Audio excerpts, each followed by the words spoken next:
France Info.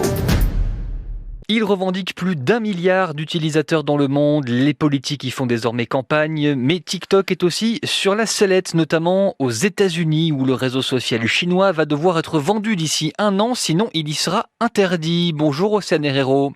Bonjour. Journaliste à Politico, vous avez consacré un livre à TikTok, comment la plateforme chinoise modèle nos vies, qui vient de paraître aux éditions du Rocher, pour vous interroger les élèves du lycée français de San Diego, en Californie. Bonjour, je m'appelle Thomas et je me demande pourquoi les États-Unis imposent une loi contre TikTok.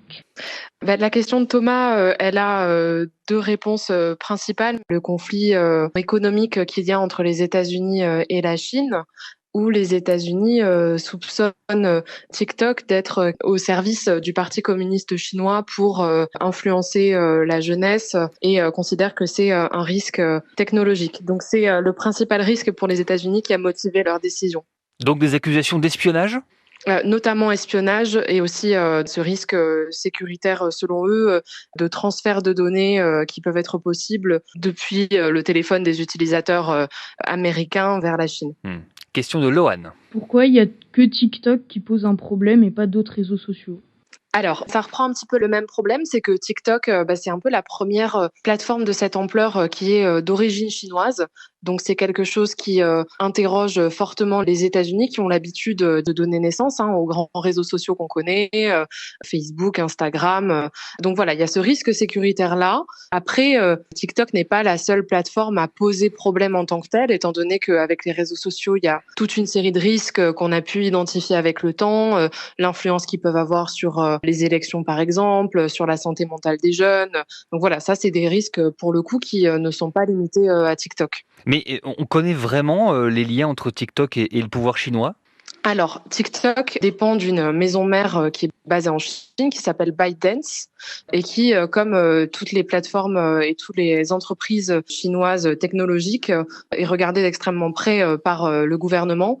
Alors après, TikTok met en avant le fait qu'il y a une forme d'étanchéité entre son organisation et donc ByteDance, mais dans les faits, on sait que les liens restent assez étroits et que, mais comme les États-Unis le craignent, il y a des transferts de données qui sont possibles.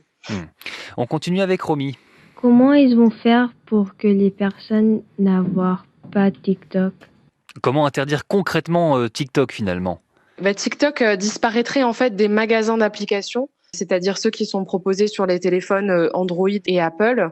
Et donc, de fait, ce serait une application à laquelle on ne pourrait plus accéder, à la condition donc que TikTok refuse d'être revendu à une entreprise américaine, étant donné que c'est, disons, l'issue, entre guillemets, de ce cours qui a été ouverte par les gouvernants aux États-Unis. Et vous pensez qu'on va en arriver là, à une interdiction de TikTok ? À ce stade, c'est encore difficile à dire, déjà parce que cette loi, elle va être challengée, entre guillemets, au niveau légal. C'est-à-dire que TikTok a déjà annoncé qu'ils allaient la porter devant la justice pour vérifier qu'elle est conforme à la Constitution américaine, notamment au premier amendement sur la liberté d'expression. Après, en ce qui concerne, disons, les différentes voies, les deux sont extrêmement, évidemment, risquées pour TikTok. C'est-à-dire qu'une interdiction, c'est se priver du marché américain qui est énorme en termes d'utilisateurs et de revenus publicitaires. Mais aller sur une vente, c'est aussi potentiellement céder tous ses atouts technologiques et notamment son algorithme qui est extrêmement convoité parce qu'il est très performant comme la plupart des utilisateurs peuvent le voir à l'usage. Nicolas. Qu'est-ce que TikTok va faire ? Parce que la loi les interdit d'utiliser cette application. Est-ce qu'ils vont créer une autre application ou changer TikTok pour que la loi peut pas l'interdire ? Alors, le choix leur est pas trop donné en l'occurrence parce que si TikTok est interdit, ce sera globalement toute application autre qui va être créée par la même entreprise. Donc voilà, c'est tout un écosystème en fait d'applications d'origine chinoise qui est mis en péril en tout cas sur le marché américain à ce stade avec cette nouvelle loi. Il y a déjà des pays qui ont interdit TikTok. Tout à fait. Le plus gros marché que TikTok a perdu, c'est l'Inde, qui l'a interdit il y a quelques années. Donc ça fait 1 milliard d'utilisateurs qui, en principe, ne peuvent plus utiliser TikTok. Gaspard. Qui dirige TikTok ? Alors, le patron de TikTok, c'est Shou Zi Chew, qui travaille dans la tech depuis plusieurs années. Il avait été interrogé l'année dernière justement par des élus américains sur ses liens avec la Chine et il avait nié, mais ça a été un soupçon qui a été très souvent porté sur lui et qui existe encore. Romy. Est-ce qu'il peut gagner d'argent sur TikTok? Alors, pour l'utilisateur, disons lambda, généralement, on ne gagne pas d'argent sur TikTok. En revanche, pour les créateurs de vidéos, c'est tout à fait possible. Quand on commence à être actif et à avoir un certain nombre d'abonnés, on va avoir des revenus de la part de TikTok pour le nombre de visionnages de nos vidéos. Et en plus, ça permet d'accéder parfois à des contenus sponsorisés, c'est-à-dire que des marques vont contacter les créateurs qui vont ensuite présenter les produits et gagner de l'argent via la publicité. Et ça, c'est pas propre à TikTok, c'est le fonctionnement de la plupart des réseaux Exactement. sociaux. C'est tout à fait le fonctionnement des réseaux sociaux en général. Et on termine avec Lohan. Quelle est l'influence de TikTok sur les gens?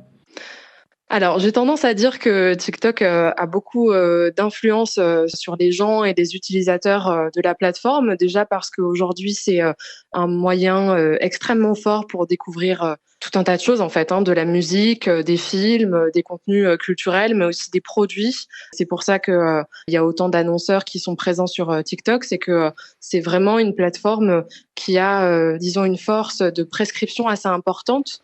C'est-à-dire qu'on voit des choses et ça a tendance à nous interpeller, intéresser, nous donner envie d'essayer. Ça vaut pour la consommation, mais aussi pour la transmission d'idées. Et sur le plan politique, on peut aussi dire que TikTok peut avoir de l'influence parce que c'est un canal de communication extrêmement puissant aujourd'hui, notamment chez les jeunes. Avec aussi un risque d'addiction. Ouais, c'est toute la question aujourd'hui parce que les plateformes et les réseaux sociaux ont tendance et même ont intérêt à nous garder longtemps sur les écrans.